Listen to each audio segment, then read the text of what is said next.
വചനോദയം. മാർക്കോസിൻ്റെ വിശുദ്ധ സുവിശേഷത്തിൽ നിന്ന് അധ്യായം 16, 15 മുതൽ 18 വരെയുള്ള തിരുവചനങ്ങൾ. പിന്നീട് അവർ 11 പേർ ഭക്ഷണത്തിനിരിക്കുമ്പോൾ അവൻ അവർക്ക് പ്രത്യക്ഷപ്പെട്ടു.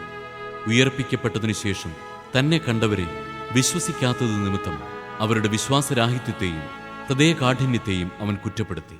അവൻ അവരോട് പറഞ്ഞു, നിങ്ങൾ ലോകമെങ്ങും പോയി എല്ലാ സൃഷ്ടികളോടും സുവിശേഷം പ്രസംഗിക്കുക.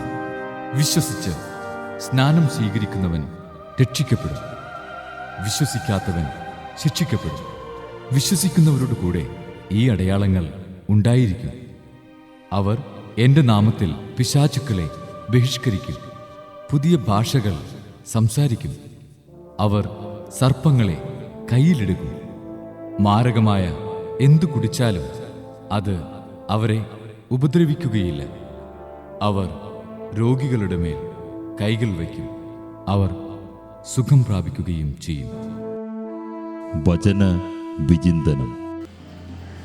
സ്വർഗാരോഹണത്തിന് മുൻപ് യേശു അപ്പസ്തോലന്മാർക്ക് അവസാനമായി പ്രത്യക്ഷപ്പെട്ടുകൊണ്ട് പ്രേക്ഷിത ദൗത്യം നൽകുന്നതാണ് ഇന്നത്തെ സുവിശേഷത്തിൻ്റെ ഉള്ളടക്കം.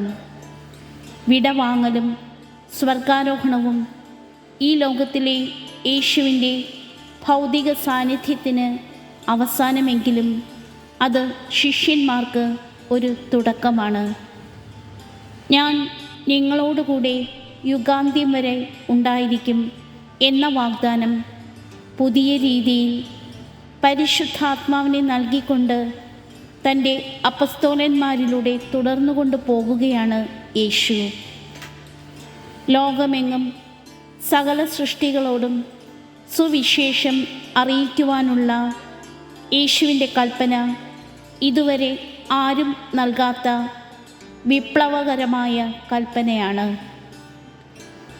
യേശുവിൻ്റെ ശിഷ്യന്മാർ ആദ്യം ജെറുസലേമിൽ തുടങ്ങി ക്രമേണ യൂദയായിലും സമരിയായിലും അവസാനം ലോകാന്ത്യം വരെ സുവിശേഷം എത്തിക്കുന്നു.